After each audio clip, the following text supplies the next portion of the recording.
तो हम ऐसे कुछ टॉपिक पढ़ लेते हैं जो हमारे बोर्ड एग्जाम में नहीं आते, बाकी IIT PMT वगैरह पेपर में आपको मिलेंगे। तो इसी में आपका पास जो पहला मेथड है कि हुक्स प्रोसेस जो मेनली जो है वो एल्यूमिनियम रिफाइनिंग के लिए होता है। जब हमने एल्यूमिनियम को रिड्यूस किया था हालन हराउट से, जो एल्यूमिनियम बचा था उसके अंदर जो इम्प्योरिटी थी उसको हम हुक्स प्रोसेस से भी हम उसको आराम से रिमूव कर सकते हैं। हुक्स प्रोसेस क्या होता है, मेनली आपके पास एक हॉलन हराउट जैसा इसका डायग्राम होगा। एक आपके पास कंटेनर लेंगे, वो एक कार्बन की लाइनिंग होगी इसके अंदर, ठीक है भाई। यहाँ से आप जो आपके पास इम्प्योर एल्यूमिनियम है वो आप यहाँ से इसके अंदर ऐड करेंगे, ठीक है भाई। और जैसे आप ऐड करेंगे तो आपके पास यहाँ पे जो 3 लेयर बनेगी, ये जो पहली लेयर है यहाँ पे आपके पास इम्प्योर एल्यूमिनियम रहेगा। सेकेंड जो लेयर बनेगी यहाँ पे वो मोल्टन फ्लोराइड्स की बनेगी, और यहाँ पे आपके पास इलेक्ट्रोड होंगे ग्रेफाइट के अपने पास इलेक्ट्रोड होंगे। और जो आपके पास ग्रेफाइट के इलेक्ट्रोड होंगे, अब की बार हम उनको कैथोड से ऐड करेंगे, जो कि ये होगा, ये पॉजिटिव टर्मिनल से आपके पास ऐड होगा। यानी कि पिछली बार छोटा हालन हराउट ने उल्टा काम किया था, एनोड को ग्रेफाइट एनोड था वहाँ पे, यहाँ पे ग्रेफाइट आपके पास कैथोड पर काम करेगा, ठीक है भाई। तो ये सिर्फ एक उल्टा प्रोसेस हुआ है उसके अंदर, बाकी सेम टू सेम रहेंगे।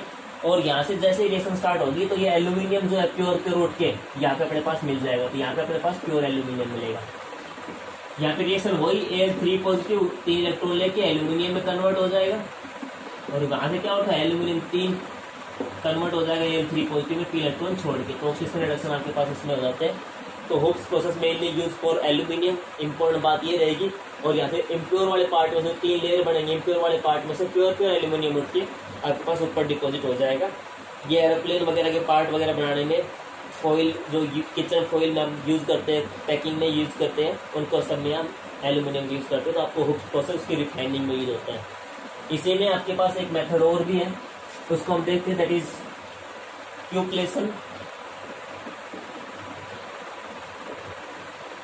क्यूपलेशन मेथड जो है आपके पास। क्यूपलेशन मेथड जो होता है वो आपके पास नोबल मेटल को सेपरेट करता है। क्यूपलेशन मेथड जो है वो नोबल मेटल्स को सेपरेट करेगा, किससे? पीबी, सिलिका, आपके पास बिस्मिथ जैसी जो आपके पास होंगे मेटल, उनको उसके अंदर से दूर करेगा। जैसा कि आपको पता है कि आपके पास Ag जो है ये नोबल मेटल मान लेते हैं, और इसके अंदर क्या है, इसके अंदर पीबी भी है।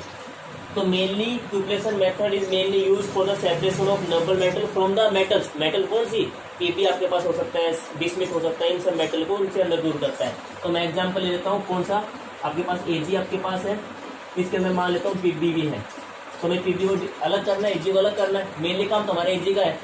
तो जैसे आप इसको हीट करेंगे तो आपके पास क्या बनेगा भाई, इसका Ag2 ऑक्साइड बन जाएगा। पीबी है तो PbO2 या जो भी आप लिखे पीबी हो, क्योंकि सभी को पता है Pb+2 में मोस्ट स्टेबल होता है। तो Ag2O आपके पास बन जाएगा। अब AgO2 आपने एलिमेंट देखा है थर्मोडायनेमिक, इसका ΔG पॉजिटिव होता है, तो थर्मल स्टेबल तो होता नहीं है, तो टूट जाएगा Ag में। तो अपने पास क्या बना, Ag बचा, और PbO2 या PbO आप जो भी लिखे हो बच चुका है आपके पास। अगर PbO को अब और भी अलग करना है, क्योंकि अनरिएक्टिव तो है ही, नोबल मेटल आराम से रिएक्ट हो जाए, अलग हो जाएगा। बाकी इसमें कोई एसिड डाल दो, कोई भी सोलवेंट डाल दो, एसिड डाल दो, सोलवेंट डाल दो। अब आपको पता है ये तो अनरिएक्टिव है, इसको घोल लेगा, आपके पास Ag अलग हो जाएगा, PbO अलग हो जाएगा, तो ये इनको सेपरेट कर लेंगे। बाकी इसको और भी अलग करना तो आगे देख लेंगे। बाकी हमें Ag चाहिए था, वो यहाँ से आपको प्रोड्यूस हो जाएगा। फिर ये ऑपरेशन कर दो, दोनों चीज़ें अलग हो जाएंगी। तो क्यूपलेशन नोबल मेटल को फॉस्फोरस, बिस्मिथ वगैरह इन मेटल से, सॉरी लैंड बिस्मिथ वगैरह ऐसी मेटल से दूर करता है। अपने पास इस टाइप से इनका प्रोसेस होगा।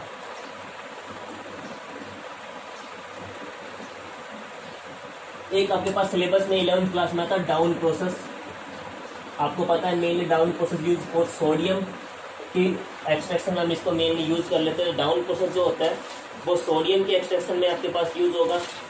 सोडियम के लिए जो इसकी जो और होती है, मान लो NaCl होता है, Na2CO3 होता है, ये थोड़ी कम स्टेबल होती है, थोड़ी कम स्टेबल। इसके एक्सट्रैक्शन में दिक्कत आती है सोडियम के एक्सट्रैक्शन में, तो क्योंकि ये दो और जो है इसकी ये कोई कम स्टेबल होती है, रिडक्शन हम इनका कर नहीं सकते क्योंकि सक्सेस करने रिड्यूस वाइजर तो ये है। तो इलेक्ट्रोलाइटिक रिफाइनिंग करते हैं, और इसके अंदर हम क्या करते हैं, NaCl के अंदर NaCl जो होगा उसके अंदर एक मेन चीज डाला जाता है CaCl2। काम वही है, इसका मेल्टिंग पॉइंट रिड्यूस कर देगा, ठीक है भाई। और रिएक्शन करेंगी, आपके पास Na भी मिलेगा और Cl2 मिल जाएगा। तो सोडियम और नॉन मेटल्स के एक्सट्रैक्शन, क्लोरीन के एक्सट्रैक्शन में यूज हो जाएगा। यहाँ पे आपके पास आयरन जो होगा वो कैथोड का काम करता है, आयरन जो होगा वो कैथोड का काम करेगा, और ग्रेफाइट कार्बन जो होगा वो आपके पास एनोड का काम करता है। तो ये आपके पास डाउन प्रोसेस रहेगा। इसी में आपके पास एक मेथड आता है जिसको हम पोलिंग बोलते हैं। रिफाइनिंग के अंदर कुछ टर्म्स आते हैं। पोलिंग मेनली कॉपर के प्योरिफिकेशन में होता है, और प्योरिफिकेशन ऑफ कॉपर जिसके अंदर क्यूप्रस ऑक्साइड की इम्प्योरिटी हो, यानी कि purification of metal which have its own oxide impurity, उसको ग्रीन वुड के ऊपर रख देते हैं और आपके पास कॉपर अलग हो जाएगा और आपके पास CO2 गैस इसमें बाहर जाती है। तो ग्रीन वुड पे रख के इसको हम एक्सट्रैक्ट कर लेते हैं। तो क्यूप्रस उसी की इम्प्योरिटी होनी चाहिए ऑक्साइड की। एक आपके पास मेथड जो रहेगा इसके अंदर, that is perk method. Perk method आपके पास जो है मेनली आपके पास ये जिंक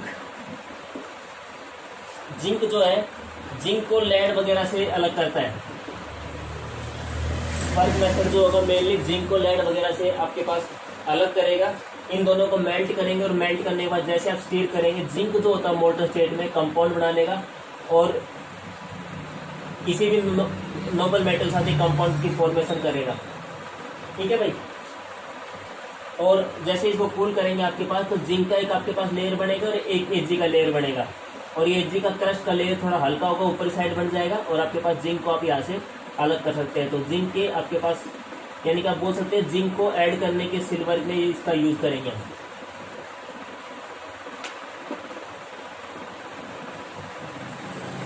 एक अपने पास इसी कैटेगरी में लास्ट मेथड रहेगा पैटिंसन मेथड। पैटिंसन मेथड क्या होता है कि हम रिलेटिव अमाउंट ऑफ या रिलेटिव कंपोजिशन ऑफ सिल्वर को इंक्रीज करते हैं। रिलेटिव अमाउंट ऑफ सिल्वर को इंक्रीज करेंगे आप, जैसे कि आपके पास अगर और है Pb प्लस Ag की, Pb प्लस Ag का कोई मिक्सर है, उसमें Ag की कंपोजिशन को आप इंक्रीज करेंगे। आपके पास जो Ag होता है उसका मेल्टिंग पॉइंट लगभग 923 केल्विन के आसपास होता है। जब आपके पास जिंक Pb होगा उसका लगभग 323 के आसपास होता है। यहाँ पे मान लो हमने दोनों ओर को Pb प्लस Ag को हमने मेल्ट किया हुआ है, और ये दोनों आपस में पता है मिसिबल होते हैं, एक दूसरे के अंदर घुल जाते हैं आराम से, कंपाउंड की फॉर्मेशन करते नहीं है। तो अच्छी बात है, मिसिबल है, कंपाउंड की फॉर्मेशन नहीं करते। जैसे हम इनको कूल करेंगे, जैसे आप इनको कूल करेंगे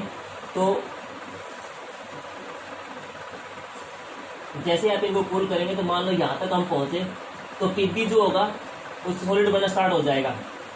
Pb जो होगा सॉलिड बनना स्टार्ट हो जाएगा। तो Pb का यहाँ पे इस वाले पार्ट की बात कर रहा हूँ मैं, इस वाले पार्ट में Pb जो होगा दैट इज सॉलिड, Ag जो है वो लिक्विड है। तो यहाँ पे दोनों लिक्विड फॉर्म में थे, और यहाँ पे आपके पास जैसे इसको सॉलिड करें तो लिक्विड आपके पास Ag तो अभी भी लिक्विड अमाउंट में है ही। तो कुछ Pb हम बोल सकते हैं, जो आपके पास Pb और Ag था यहाँ पे, उसमें से कुछ Pb सॉलिड बन के नीचे गिर गया, Ag अभी वहाँ पे उतना ही है।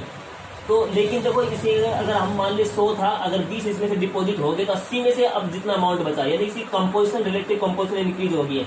लेकिन 100 में से 20 था, 80 में से 20 आपके पास बचेगा। आगे और हीट कूल करेंगे तो आपके पास फिर थोड़ा Pb डाउन हो जाएगा, Ag की कंपोजिशन फिर बढ़ जाएगी। जैसे कूल करते जाएंगे आपके पास यहाँ पे बच जाएंगे हम, और यहाँ पे अगर मान लेते स्टार्टिंग में ये 99.9 के आसपास है, और ये स्टार्टिंग में 0.1% के आसपास होता है।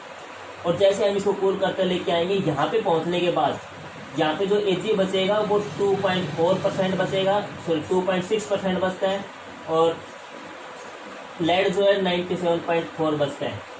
यानी कि 2.6% Ag की मात्रा तक हम इसको कूल करते जाएंगे। ये टर्म आपको इम्पोर्टेंट है, याद रखनी पड़ेगी, और इस टर्म के लिए आपको याद रखना पड़ेगा। तो मेनली पैटिंसन मेथड जो है वो सिल्वर का रिलेटिव अमाउंट, रिलेटिव कंपोजिशन बढ़ाता है किसी भी आपके पास Pb और के अंदर। तो वो आपके पास Pb सॉलिड बन के नीचे गिर, इसकी परसेंटेज आपके पास इसमें इनकी जो होती है, परसेंटेज इनकी जो होती है रिलेटिव परसेंटेज, नॉट अमाउंट।